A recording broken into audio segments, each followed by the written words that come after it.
nós, para que não pereçamos. E diziam uns aos outros: vinde e lancemos sortes, para que saibamos por causa de quem nos sobreveio este mal. E lançaram sortes, e a sorte caiu sobre Jonas. Então lhe disseram: declara-nos agora por causa de quem nos sobreveio este mal. Que ocupação é a tua? De onde vens? A tua terra? De que povo és tu? Ele lhe respondeu: sou hebreu e temo ao Senhor, o Deus do céu, que fez o mar e a terra. Então os homens ficaram possuídos de grande temor e lhe disseram: o que é isto que fizeste? Pois sabiam os homens que ele fugia da presença do Senhor, porque ele o havia declarado. Disseram-lhe: que te faremos para que o mar se nos acalme? Porque o mar se ia tornando cada vez mais tempestuoso. Respondeu-lhes: tomai-me e lançai-me ao mar, e o mar se aquietará. Porque eu sei que por minha causa vos sobreveio esta grande tempestade. Entretanto os homens remavam, esforçando-se por alcançar a terra, mas não podiam, porquanto o mar se ia tornando cada vez mais tempestuoso contra eles. Então clamaram ao Senhor e disseram: ah, Senhor, rogamos-te que não pereçamos por causa da vida deste homem, e não faças cair sobre nós esse sangue, quanto a nós inocente, porque tu, Senhor, fizeste como te aprouve. Levantaram a Jonas e o lançaram ao mar, e cessou o mar na sua fúria. Temeram, pois, estes homens em extremo ao Senhor, e ofereceram sacrifício ao Senhor e fizeram votos. Deparou o Senhor um grande peixe para que tragasse a Jonas, e esteve Jonas 3 dias e 3 noites no ventre do peixe. Obrigado a Deus pela tua palavra. Fala a nós, através do teu Santo Espírito, fala ao nosso coração e mente, para que possamos apreender, ó Deus, essas verdades, e assim possamos aplicá-las em nossa vida, e assim entendermos qual seja a tua vontade. Muito obrigado, nós oramos e pedimos a tua graça em nome de Jesus. Amém. Nós temos Jonas aqui, um rapaz desobediente, menino fraquinho, merecia levar umas palmadas, se fosse a mãe, pegava Jonas como um menino, dava umas palmadas, porque esse rapaz estava criando confusão. Nós vemos ali no versículo 1, Deus dando uma orientação direta para Jonas, mas no versículo 2 e 3, versículo 3 e 4, ele se desvia, ele se distancia da vontade, da palavra de Deus, e ele simplesmente pega uma direção contrária.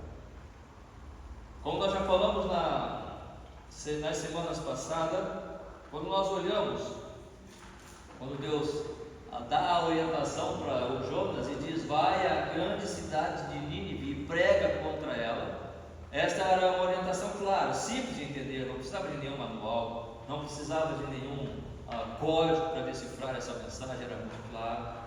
Jonas tinha que pegar as suas coisas, pegar a sua mochilinha, botar ali umas barrinhas de cereais, talvez, um litro d'água, um negócio, e sair, e sair e cumprir a vontade de Deus. Jonas faz o quê? Jonas se dispôs, versículo 3, mas para fugir da presença do Senhor para Tarsis, e tendo descido a Jope, achou um navio que ia para Tarsis, pagou, pois, a sua passagem, embarcou nele para ir com eles para Tarsis, para longe da presença do Senhor. Tarsis representa aquele lugar para onde Jonas foi, que era longe da presença do Senhor. Tarsis era aquele lugar aonde Jonas queria ir, para se distanciar da vontade de Deus.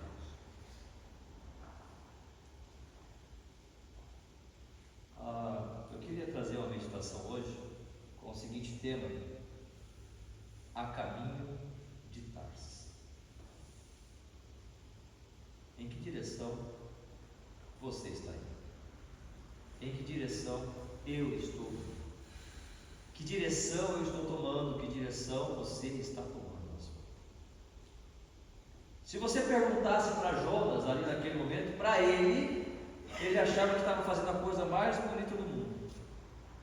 Como nós falamos anteriormente, nas semanas passadas, irmãos, ir para Tarsis, ou seja, não ir para Nínive. Se Jonas tivesse, talvez Jonas até tenha pedido conselho, talvez Jonas até tenha conversado com alguém, e o conselho que vai para Nínive nada, aquele povo lá, povo duro, povo esse povo sangrento, povo bélico, mataram os nossos antepassados, você vai fazer o que lá? Um povo pagão. Não, Deus falou, mas com certeza, olha, talvez você se enganou, foi só um sonho, uma utopia sua, sei lá, acho que você deu uma viajada aí, tomou alguma coisa, Jonas? Acho que ele tomou alguma coisinha, hein? Não é? Não foi Deus que falou isso, não, Jonas? Não precisa disso. Aquela sociedade, com certeza, de alguma forma, poderia aplaudir ao ver Jonas indo para Tarsis ao invés de ir para Nínive. Pode ter certeza absoluta que a nação de Israel, no momento, na crise espiritual que eles estavam vivendo, se alguém soubesse que Jonas estava indo para Nínive, para pregar em Nínive, com certeza o conselho era completamente diferente. Jonas viveu num tempo onde Israel estava numa decadência espiritual terrível. A palavra de Deus era a última coisa da qual eles se preocupavam. Os princípios bíblicos era a última coisa que eles queriam obedecer. Eles queriam bailar, queriam vida social, queriam ganhar dinheiro, eles queriam governar, poder, ter, ser, mas os princípios espirituais deixados de lado constantemente.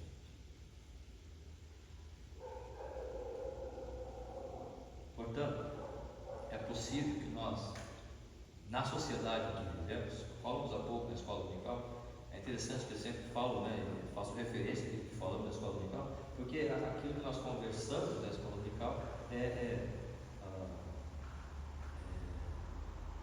interdependente com o que nós falamos no culto, né? E as doutrinas, elas se intercalam, não tem como. A pressão social, a pressão que nós vivemos na sociedade é muito forte. Nós não podemos desprezar isso. Nós não podemos desprezar o fato de que amanhã nós vamos acordar, vamos abrir os nossos olhos, nós vamos nos encontrar com pessoas que não estão sentadas, não estão ouvindo a palavra, não estão lendo a palavra, estão vivendo, fazendo as coisas para onde o nariz está apontando. E você vai conviver com elas, você vai olhar para elas, você vai conversar com elas, você vai se reunir com elas, você vai ouvir o que elas têm para dizer. Isto vai acontecer. Não tem como isso não acontecer. Mas nós temos o livre-arbítrio. É mentira, nós não temos livre-arbítrio. O homem não tem. Se tivesse, o homem escolheria a salvação, mas ele não escolhe a salvação. Lembra quando os gibeonitas vieram todo sujo, rasgados, com os pães bolorentos, e mentiram para Josué, para o povo de Israel, que eles vinham de uma terra distante, mas na verdade eles eram vizinhos ali, só para encontrar abrigo, para que Israel não os matasse. E Josué então faz uma aliança com os gibeonitas. Por quê? Porque ele viu os pães embolorados, viu as suas roupas rotas, eles sujos, todos barbudos, mas tudo aquilo foi montado, era artificial. O homem tem livre-arbítrio? Não tem, porque ele foi influenciado pelo que ele viu.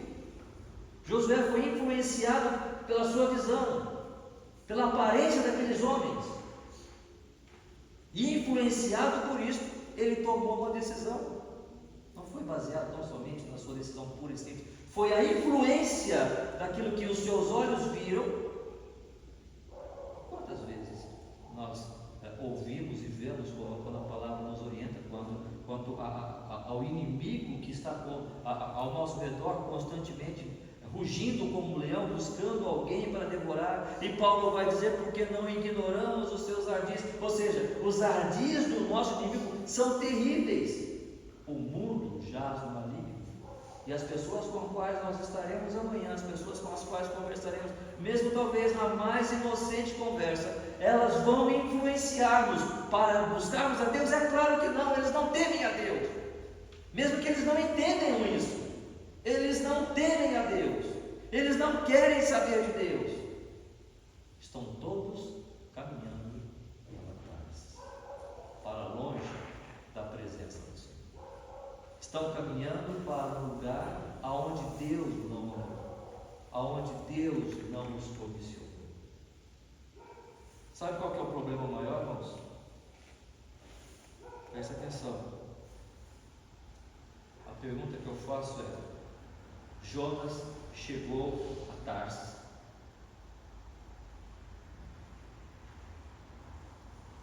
Vamos ler de novo. Versículo 3: Jonas se dispôs, mas para fugir da presença do Senhor, para Tarsis. Ele estabeleceu que ele ia para Tarsis. Nós falamos isso na semana passada, estou apenas recapitulando. Ele estabeleceu: eu vou fugir da presença. Mas para onde que eu vou? Eu vou para Tarsis. O que era Tarsis? Era uma cidade qualquer, uma cidade portuária, beleza? Jonas foi fazer o quê? Vou aproveitar e vou dar um passeio. Eu vou ver as novidades que tem em Tarsis. Eu vou dirigir a minha vida. Ou seja, concupiscência da carne, concupiscência dos olhos e soberba. Eu dirijo a minha vida. Deus me mandou ir para lá, mas eu vou para Tarsis. Eu me dirijo. Soberba. Concupiscência dos olhos. Eu quero ver o que tem de novo lá em Tarsis. Cidade portuária sempre tem coisa nova. Cidade litorânea sempre tem coisa acontecendo. Pessoas chegando, marinheiros, ideias novas, tal. Concupiscência da carne. Eu quero descansar. Deus está me mandando ir para lá, quilômetros andando, nada. Eu vou até a Jope, desço ali e pego um navio para Tarsis e vou para Tarsis descansar um pouquinho. Vou fazer uma viagem de descanso. Até que estava dormindo. Concupiscência da carne. Tarsis é tudo aquilo que nós buscamos para satisfazer a nossa carne, satisfazer os nossos olhos e satisfazer o nosso ego, que é longe da presença do Senhor. Mas ele nunca chega. O ser humano nunca vai chegar a Tarsis, porque a sua carne nunca será satisfeita. Você pode ter 10 milhões no banco, eu posso ter 10 milhões no banco, eu não vou estar satisfeito. Haja vista a política, haja vista os grandes empresários. Quanto mais tem, mais querem. Homens com poder, homens com status, homens com a sua renda mensal opulenta, mas querem mais e mais e mais. Porque a sua soberba, o desejo da carne, o desejo dos olhos, eles não se contentam com isso. Eles querem mais e mais e mais. Porque você olha, cara, tu mora nessa casa, tu tem esse baita carão, você tem esse baita salário, o que mais você quer? Não, eu preciso de uma corrupçãozinha aqui ali, de um desvio ali, porque aí aquele iate, como é que eu vou fazer com aquele iate? E assim, porque essa Tarsis nós nunca conseguimos chegar, porque ela na verdade é algo que nós criamos, e nós nunca chegaremos, nunca teremos paz. Nós só vamos ter paz quando estivermos na presença do Senhor. Mas esse pessoal que vive e não teve a Deus, eles estão lá? Não estão. Não estão. É claro que não há paz. Se fosse assim, o mundo estaria uma beleza, um paraíso aqui. Não é. Está cada vez pior. E nós sabemos disso. Portanto, quando nós vamos para Tarsis, em caminho a Tarsis, em direção à concupiscência da carne, dos olhos e a soberba da vida, nós nos transformamos, nós nos tornamos um problema. Os marinheiros estavam, olha, imagine uma viagem de algumas centenas de quilômetros pelo mar, talvez uns 100 quilômetros pelo mar, e de Israel ou de Jope, até Tarsis. Os marinheiros arrumaram as suas cargas, embalaram direitinho, e o trabalho para tirar ali do porto e levar pela escada até descer no navio e empilhar tudo direitinho, porque o intento deles era toda a sua carga ali empilhada e uma viagem tranquila até chegar na cidade de Tarsis e chegar lá e desembarcar e tirar as cargas. Mas não aconteceu. Sabe por causa de quê? Por causa de Jonas. O fato de Jonas estar naquele navio trouxe um problema terrível para aqueles marinheiros. Vamos lá olhar o que então os marinheiros, no versículo 4 vai dizer: mas o Senhor lançou sobre o mar um forte vento e fez-se no mar uma grande tempestade, o navio estava a ponto de se despedaçar. Essa tempestade aconteceu porque Jonas estava ali. Então os marinheiros, cheios de medo, clamavam cada um ao seu Deus e lançavam ao mar a carga que estava no navio. E disse: aqueles marinheiros estavam perdendo os seus bens, seus produtos, seus pertences, talvez o produto do seu lucro, por causa de Jonas, porque ele estava num lugar que não era para estar, ele estava fazendo uma coisa que não era para fazer, ele estava longe da presença do Senhor, trazendo problemas para aqueles homens. Lembra do filho pródigo, mais uma vez? Nós falamos semana passada. Aquele rapaz pegou o que lhe pertencia e disse: pai, é o seguinte, agora eu sou grandão, agora eu sou homenzinho, agora eu vou viver minha vida independente, eu quero minha parte aí do negócio aí. É o seguinte, não te mexe na minha vida não, pai, eu sou mais eu e eu vou. E foi. O que Deus fez? Mandou uma fome para aquela cidade. Quantas pessoas não sofreram por causa daquele rapaz, que não era para estar lá, era para estar na sua casa com o seu pai. E ele manda uma grande fome, uma seca, uma crise financeira, uma pandemia talvez, não sei, uma doença, um acidente. Por quê? Porque o rapaz estava fora do local onde ele estava. Nós nos tornamos um problema quando o cristão, aquele que conhece a verdade, não está em, estou dizendo aqui perfeição, irmãos. Nós sabemos do nosso pecado, das nossas falhas, defeitos e limitações. Se Jonas tivesse saído de Israel, estivesse caminhando até Nínive, nesta caminhada, é possível que Jonas iria cometer algum pecado. Por que não? Tá? Ia dar com uma topada com o dedão numa pedra, ia falar um palavrão ali. Pecou? Pecou. Jonas errou. Não. Você deu uma topada no dedão, abriu o dedão, caiu a unha, vai fazer o quê? Não, a pessoa fez apologia ao palavrão, não é isso. Vai errar. Talvez Jonas estava caminhando, viu ali um abacateiro, um abacate maduro aqui, é do vizinho, com vontade de comer um abacate, foi lá e pegou um abacate, comeu o abacate, mas é teu abacate? Não, roubou o abacate, né? Roubou. Nós vamos errar. Mas se Jonas tivesse ido a Nínive, mesmo falhando como ser humano vai falhar, mas ele está indo para Nínive, ele está indo para onde Deus enviou. Vocês estão entendendo? É claro que Jonas ia errar, porque ele é um ser humano, e nós vamos errar também porque somos seres humanos. O problema não é que vamos errar, o problema é por que estamos errando, por que estamos fazendo o que estamos fazendo. Qual que é o objetivo da minha vida? É a glória de Deus? Lembra ontem que nós falamos? Por Ele, dele, para Ele são todas as coisas.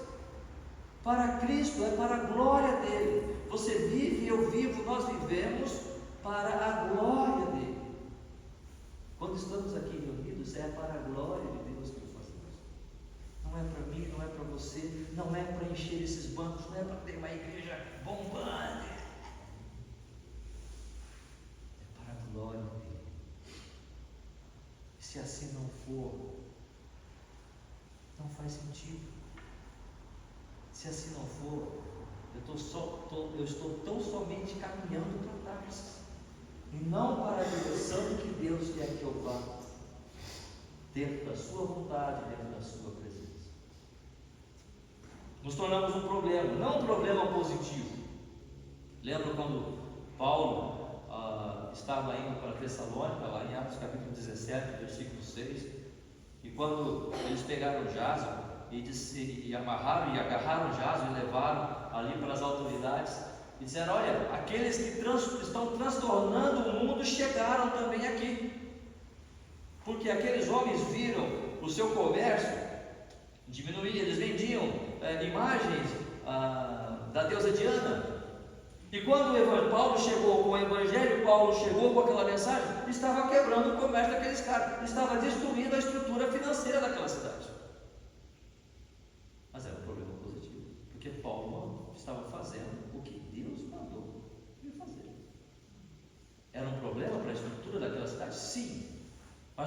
Deus mandou ele fazer? Sim, então fica tranquilo, Paulo. Fica tranquilo, Márcio. Fica tranquilo. Se está acontecendo, alguém está irritado com você, mas está irritado porque você está fazendo aquilo que tem que ser feito, fica tranquilo. Deus nos livre. Não como Jonas. Ele estava no lugar errado. Ele trouxe problema, mas porque ele estava no lugar errado. Paulo trouxe problema sim para aquela cidade, mas ele trouxe fazendo o que devia fazer. Lembra quando João Batista falou contra Herodes com relação ao seu relacionamento com Herodias, com a sua cunhada? E João Batista falou contra aquilo. E Herodes falou: está quebrando a estrutura da minha família, do meu poder, dos meus esquemas aí. Que é isso, João Batista? João Batista acabou sem cabeça, não é verdade? Mas ele fez o que tinha que fazer. Nós podemos trazer problemas sim, mas é positivo quando estamos fazendo, ou seja, quando estamos fazendo a vontade do Senhor, quando estamos pregando o Evangelho. Quantas pessoas não tiveram que sair da sua casa porque ouviram o Evangelho, sua família incrédula, e tiveram que sair da sua casa porque a sua família não o aceitava? Ele tinha que deixar aquela casa, ir lá e buscar refúgio, abrigo em algum outro lugar. É um problema, claro que é, mas é um problema positivo, porque está fazendo isso por amor ao Evangelho, ao contrário de Jonas, que simplesmente fugiu da vontade do Senhor. Portanto, nós nos tornamos um problema, e não um problema positivo, mas sim um problema negativo. Lembra quando o rei Davi, em 2 Samuel capítulo 24, quando ele pede o censo, 2 Samuel capítulo 24,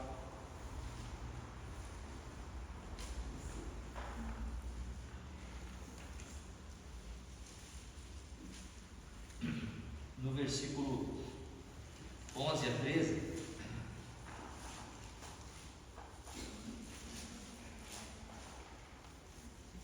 ele levanta o censo e ele faz isso por conta do seu orgulho, ele faz isso para simplesmente se envaidecer. Isso foi um problema aos olhos do Senhor, e mesmo com orientações contrárias, Davi permanece na sua ideia. Então no versículo 11 vai dizer assim: ao levantar-se Davi pela manhã, veio a palavra do Senhor ao profeta Gade, vidente Davi, dizendo: vai e diz a Davi, assim diz o Senhor, 3 coisas te ofereço, escolhe uma delas para que te faça. Veio pois Gade a Davi e o fez saber, dizendo: queres que 7 anos de fome venha à tua terra? Ou que por 3 meses fujas diante de teus inimigos e eles te persigam? Ou que por 3 dias haja peste na tua terra? Você quer fome na terra? Você quer fugir dos seus inimigos? Ou você quer uma praga sobre esta terra? De todo jeito, seja qual fosse a decisão de Davi, a nação ia pagar. A nação ia sofrer. Fome na terra, a nação ia sofrer. Uma nação sem o seu rei, pelo menos por 3 meses, uma crise na eles iam ficar perdidos. Quem vai deliberar? Quem vai reinar? Quem vai governar? E se chegar um exército inimigo nesse tempo? Olha o medo, olha a preocupação, ou uma praga. Das 3 formas, nós sabemos que Davi escolheu a praga, mesmo caia eu das mãos do Senhor, mas na mão do homem não caia eu. Mas enfim, a questão aqui é, pelo erro de Davi, pelo orgulho de Davi, a nação estava sofrendo, haveria de sofrer, independente da decisão que ele tomasse. Portanto, irmãos, quando nós estamos a caminho de Tarsis, que Tarsis é lugar nenhum, Tarsis é um lugar que nós nunca vamos chegar, porque nós nunca vamos nos satisfazer. Mas quando estamos nesse caminho, principalmente para nós, que conhecemos a verdade, nós vamos nos tornar um problema. Problemas para as pessoas que estão à nossa volta, um problema para aqueles que nos rodeiam, e um problema para amigos, até para desconhecidos. Aqueles marinheiros não conheciam Jonas, nem sabiam quem era Jonas, mas tornamos um problema, tornamos-nos egoístas, porque tudo é para mim. Eu tenho a verdade está comigo. E por isso eu descanso, meu coração está tranquilo, eu não tenho problema. Ficamos indiferentes ao que está acontecendo ao nosso redor. Versos 5 e 6. Parte B aqui. Vamos ler todo o versículo. Versículo 5. Então os marinheiros, cheios de medo, clamavam cada um ao seu Deus e lançavam ao mar a carga que estava no navio, para o aliviarem do peso dela. Jonas, porém, imagina, os homens lá cansados, jogando suas cargas fora, os seus bens, preocupados, tensos, nervosos, com medo, tristes por causa, talvez, como já falamos, do seu lucro indo embora. E Jonas, ele desce ao porão e ele só quer dormir. Eu não quero saber mais nada. O que eu quero saber é do meu estado, do meu descanso. Talvez a minha família não está bem, mas eu quero dormir. A minha igreja não está bem, deixa eu dormir. É claro que eu não estou falando do dormir literal, porque nós precisamos dormir, e abençoado é aquele que mesmo quando está enfrentando lutas, ele consegue dormir, amém por isso. Mas eu estou falando desse dormir que nós não percebemos, que nos impede de perceber a gravidade da coisa, como ela está acontecendo. A gravidade da situação. Opa, talvez eu preciso fazer alguma coisa? Não, talvez se eu fizer alguma coisa, talvez eu vou acabar piorando ainda mais, mas talvez eu possa dobrar os meus joelhos e posso orar por isso. Eu posso ficar atento porque talvez alguém pode precisar de um conselho, pode precisar de uma ajuda, de uma mão amiga, de um abraço. Eu vou estar aqui.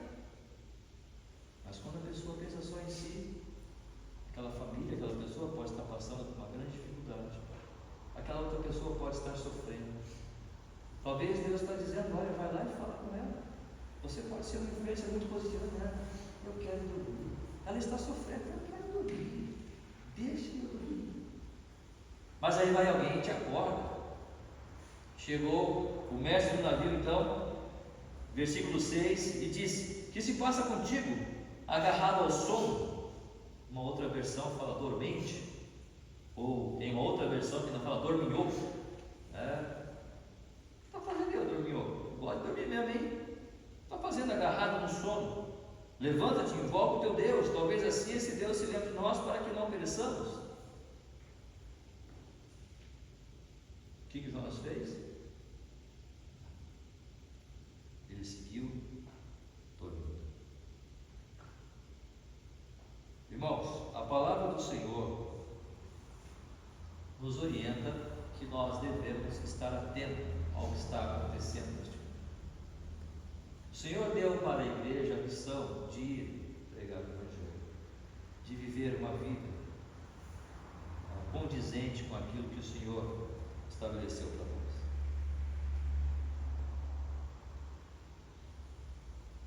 Em Mateus 24:3, Mateus 24:3,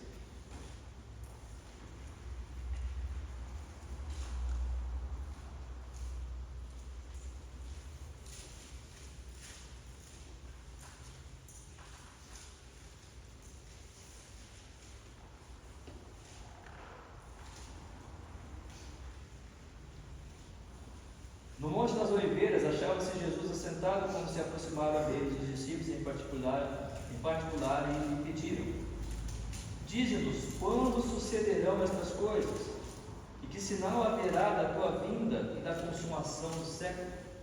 Ou seja, os discípulos estavam interessados em saber os sinais que haveriam de preceder a volta de Cristo. Então Jesus passa a dizer no versículo 4: vede que ninguém vos engane, porque virão muitos em meu nome, dizendo eu sou o Cristo, e enganarão muitos. E certamente ouvireis falar de guerras e rumores de guerra. Vede, não vos assusteis, porque é necessário assim acontecer, mas ainda não é o fim. Porquanto se levantará nação contra nação, reino contra reino, e haverá fomes e terremotos em vários lugares. Porém, tudo isto é o princípio das dores, e aí então sereis atribulados, e vos matarão. E aí o Senhor Jesus segue com essas características dos últimos tempos. Isso lembra alguma coisa para os irmãos? Será que estamos atentos ao que está acontecendo ao nosso redor? Claro que guerra sempre existiu, sempre houve guerra. Alguém vai dizer, mas é que antes existia, mas nós não éramos informados com tanta rapidez. Hoje, com a tecnologia, nossa, não, isso é conversa. Desde menina, eu vejo televisão, sempre teve guerra, Irã, Iraque, lembra? A guerra Irã, Iraque, né? E acabava aquele negócio. Depois Estados Unidos e Iraque, mas o espaço de tempo era maior. Hoje nós temos conflito em Israel e Irã, nós temos Rússia e Ucrânia, e tantos outros conflitos menores que a gente não sabe e que estão acontecendo. E já especialistas estão falando em terceira guerra mundial. Irmãos, se isso não fizer com que nós abramos os nossos olhos e percebamos o que estamos vivendo, e percebam que a coisa é muito séria. Se nós não estivermos olhando para essas coisas, e essas coisas não nos chamarem a atenção, para nós despertarmos para a realidade da qual nós estamos vivendo, o que estamos fazendo aqui? 1 Tessalonicenses capítulo 5, o apóstolo Paulo vai dizer o seguinte para aqueles irmãos: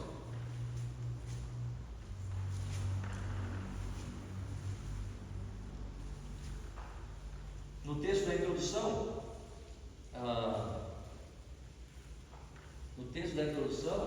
eu citei o texto de Efésios, capítulo 5, 14, né? Desperta o que dormes, e Cristo te esclarecerá.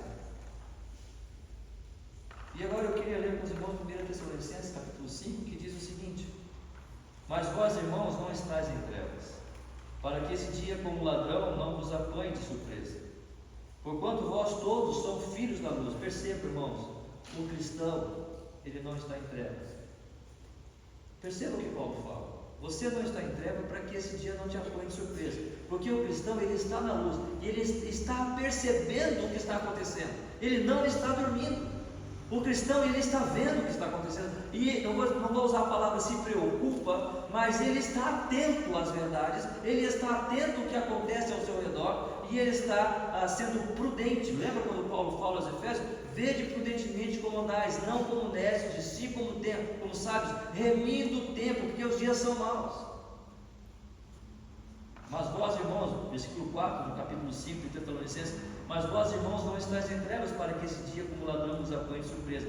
Porquanto vós todos sois filhos da luz e filhos do dia, não somos da noite nem das trevas. Assim, pois, não durmamos como os demais, pelo contrário, vigiemos e sejamos sóbrios. Olha a característica do Filho de Deus: ele está vigiando, ele está olhando para as coisas, para as situações, para as tendências, e ele não está rindo para isso. Ele não está aplaudindo, ele não está louco para ter aquela novidade, não, ele não está louco para fazer aquela coisa, não, eu não estou agora doido enquanto eu não conseguir um dinheiro para ter essa inovação. Opa, por que essa inovação? A gente fica meio neurótico? Não é ser neurótico, mas é vigiando por conta das coisas que estamos vendo, a maneira como a tecnologia está crescendo, e o homem, a IA, a inteligência artificial, já tem sido um problema até mesmo para aqueles que estudam. Elon Musk, ele fala que se o homem não cuidar, ele será dominado pela inteligência artificial. Eu particularmente acho que já está. Nós não conseguimos mais viver sem o celular, sem ter o WhatsApp. Não é verdade? Parece que estamos sempre tendo que estar ali, mexendo e usando uma tecnologia de alguma forma. Versículo 7: ora, os que dormem, dormem de noite, e os que se embriagam, é de noite que se embriagam. Nós, porém, que somos dos dias, sejamos sóbrios, revestidos-nos da couraça da fé e do amor, e tomando como capacete a esperança da salvação. Percebam? A característica do cristão é de alguém que está atento, está vigiando, está sóbrio, está percebendo, não está dormindo. Jonas estava dormindo, porque o desejo dele era ir para Tarso, é fazer tão somente aquilo que desejava o seu coração. Mas o servo do Senhor, ele quer obedecer a palavra de Deus. Nós nos tornamos egoístas, porque olhamos só para aquilo que nos agrada. Eu quero dormir, não me incomoda. Eu quero viver no sono da sociedade, trabalhar, ganhar dinheiro, cuidar da minha família, não quero me incomodar. Não é esse o plano de Deus. Sinto lhe dizer, não é este o plano de Deus. Quando Ele nos chamou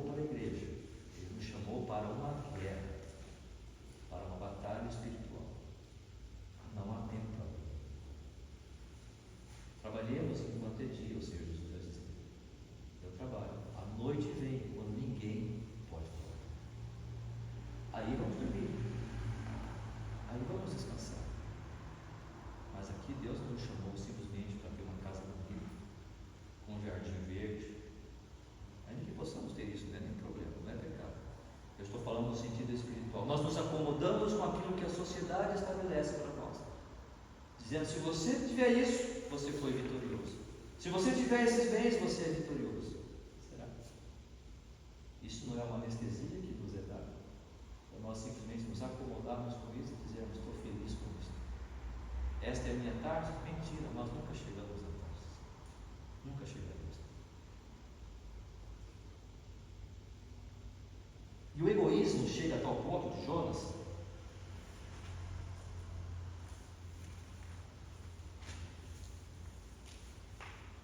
que ele diz o seguinte: e os homens então, o mestre do navio pergunta para ele: o que está fazendo aí dormindo? E ele começa a lançar sortes para ver sobre quem está o problema, e a sorte cai sobre Jonas. Então eles perguntam, versículo 8: declara-nos agora por causa de quem te sobreveio este mal, que ocupação é tua, de onde vem, qual é a tua terra? Quem é você? O que você está fazendo aqui? Por que você está dormindo? A gente está quase morrendo, você está dormindo? E aí Jonas disse para eles, versículo 9: e eles responderam: sou hebreu e temo ao Senhor. Mentira, não teve nada. Se ele temesse a Deus, ele estaria indo para mim. Isso aqui foi só uma palavra bonita que ele usou momentâneo. Se ele temesse a Deus, ele estava cumprindo a vontade de Deus.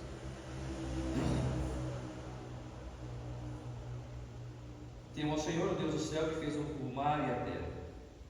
Então os homens ficaram possuídos de grande temor e disseram: que é isso que fizeste? Pois sabiam os homens que ele fugia da presença do Senhor, porque ele havia declarado. E no versículo 11 então, disseram-lhe: que te faremos para que o mar se nos acalme? Porque o mar se ia tornando cada vez mais tempestuoso. Respondeu-lhes: tomai-me e lançai-me ao mar, e o mar se aquietará.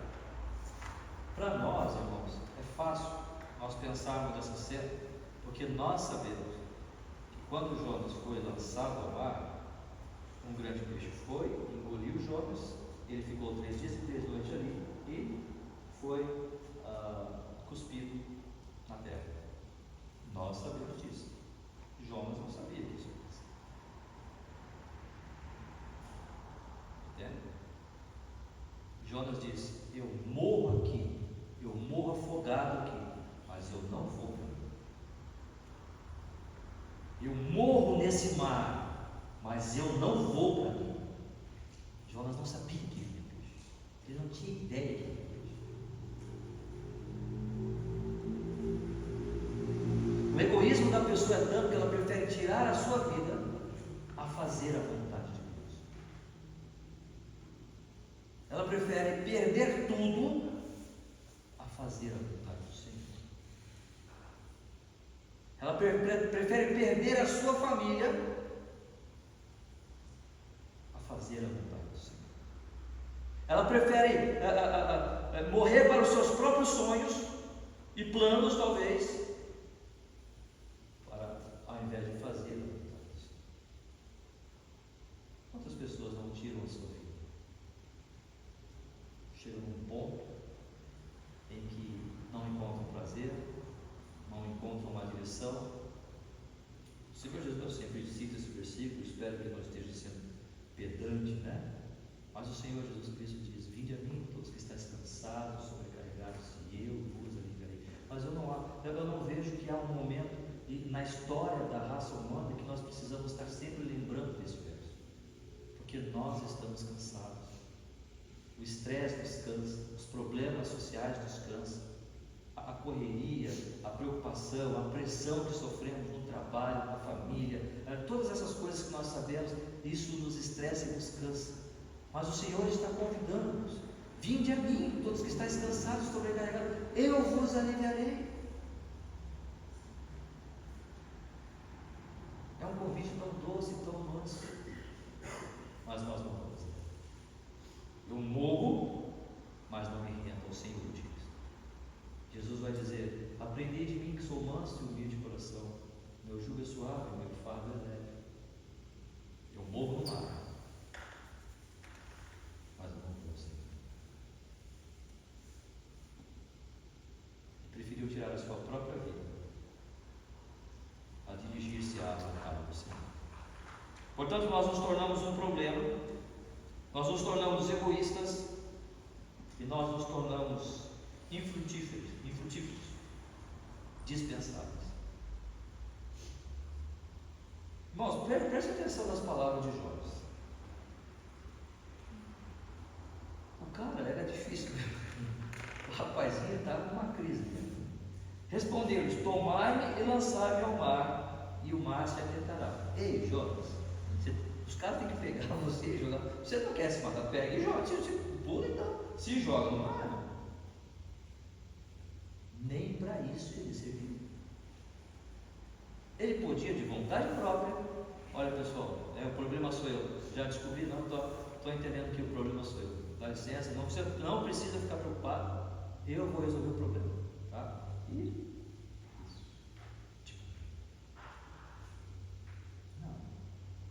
olha o que acontece. Eu sou o problema. Tomai-me e lançai-me ao mar, e o mar se aquietará. Porque eu sei que por minha causa vou sobreviver esta grande tempestade. Versículo 13.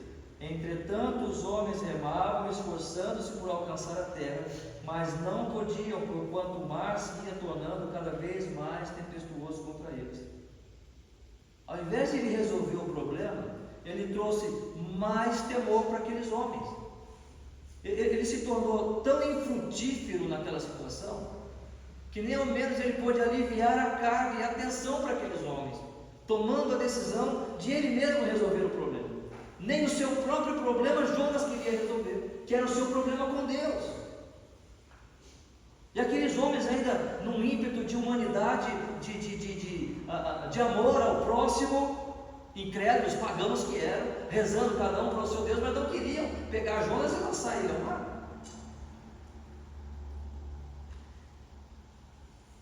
E aí no versículo 14, então, clamaram ao Senhor e disseram: ah, Senhor, rogamos-te que não pereçamos por causa da vida deste homem, e não façais cair sobre nós este sangue quanto a nós inocente, porque tu, Senhor, fizeste como te aprove. E aí então no versículo 15, eles tiveram que pegar, ir até Jonas, levantar Jonas e lançar Jonas. Eu não consigo entender por que Jonas teve que esperar esses caras pegarem ele e lançar ele. Tal era a entidade de Jonas,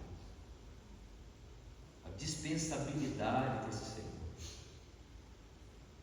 Mas interessante é que Deus chamou ele. Interessante que mesmo assim foi o homem que Deus chamou, e foi o homem que Deus usou para ganhar aquelas milhares de vidas que estavam em ele.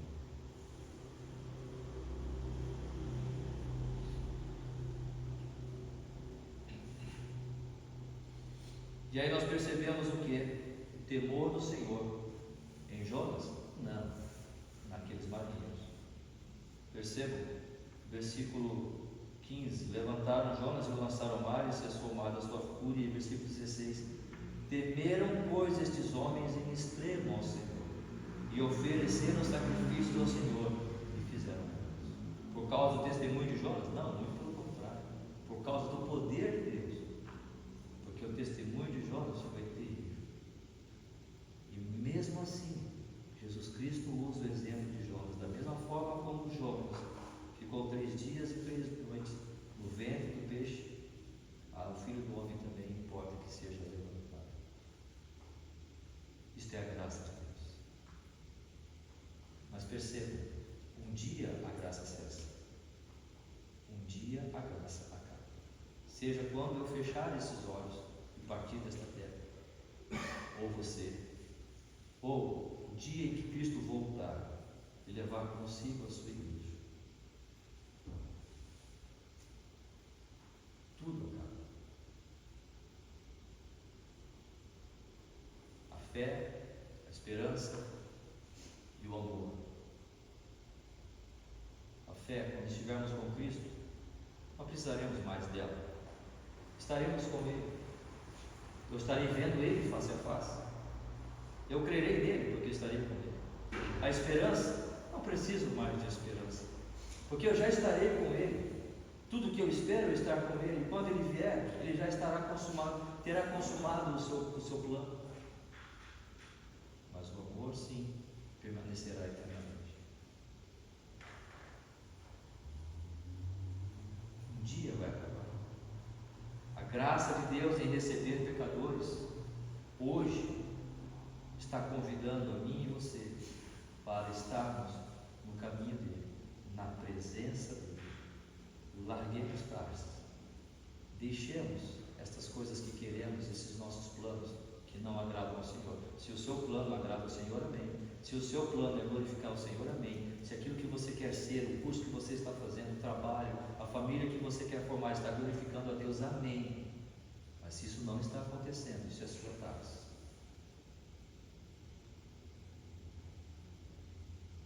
Você tem se tornado um problema? Você tem se tornado egoísta, pensando só em você? Você tem se tornado infrutífero e dispensável por conta de estar fora da presença, longe da presença do Senhor? E essas perguntas que eu faço para você, eu faço para mim também. Espero que, se for isso, que Deus envie um grande peixe para mim, ou para você, ou para nós, seja quem for, e que me engula. Durante 3 dias e 3 noites eu sofro, mas seja regurgitado lá na terra, para cumprir a vontade do Senhor. Mas e se não tiver? E se Jonas tivesse morrido naquele mar? E se Deus tivesse esquecido Jonas? Você não quer, então fique aí. Eu vou chamar outro. Você pode chamar quem quiser.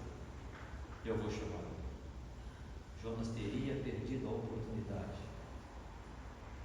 de servir a Deus. Irmãos, não permitamos que os nossos caminhos, os nossos planos de chegar a Tarsis se concluam. Não permitamos que isso tome a nossa mente, o nosso desejo maior seja estar de fato e de verdade na presença do Senhor, para a honra e glória de Deus. E se você ainda não tem tomado uma decisão na sua vida para conduzir ou permitir que o Senhor conduza a sua vida na direção da vontade dele, na direção da presença dele, faça isso esta noite. Se você não tem a Cristo, tome uma decisão ao lado de Cristo esta noite. Se você já é um cristão, mas você percebe que eu não estou fazendo melhor, a minha vida não está melhor, eu não estou caminhando como ele. Ore ao Senhor, arrependa-se e busque a Ele, e conduza, ou permita que o Espírito Santo conduza a sua vida na direção da vontade de Deus. Que o Senhor nos abençoe. Vamos orar? Nosso Deus, nosso Pai, muito obrigado pela tua graça, pela tua misericórdia, esta graça que se manifesta no tempo de hoje, mas um dia ela cessará. Um dia o Senhor vai voltar, vai levar a sua igreja, ou nós partiremos deste mundo de alguma forma, e apenas cabe nos prestar contas da nossa administração, daquilo que fizemos, com o que aprendemos, com o que ouvimos. Ó Senhor, simplesmente permita-nos andar consoante a tua vontade e a tua palavra. Abençoe cada coração que aqui presente está nesta noite, que possamos ao Senhor aprender das tuas verdades, aprender, ó Deus, com o teu servo Jonas, que apesar de tudo o Senhor usou, mas que não sejamos, aprendamos com ele, para que não sejamos rebeldes da mesma forma, para que possamos, em rebeldia talvez, reconsiderarmos tudo isso e voltarmos ao Senhor arrependidos pelo ministério do teu Santo Espírito em nossos corações. Abençoe cada alma, cada vida aqui, abençoe cada família, aqueles que também não puderam chegar. Que o Senhor esteja dando sua graça e o seu favor nessa semana, no seu trabalho, cada um dos seus desafios. Que o Senhor esteja nos abençoando, Pai. Derrama a tua graça e a tua misericórdia sobre cada um aqui. Pedimos isto e oramos em nome de Cristo Jesus. Amém. Vamos cantar mais um hino, a escolha dos irmãos, e com esse hino o nosso culto estará encerrado. Já agradecendo aqueles que nos visitam, mas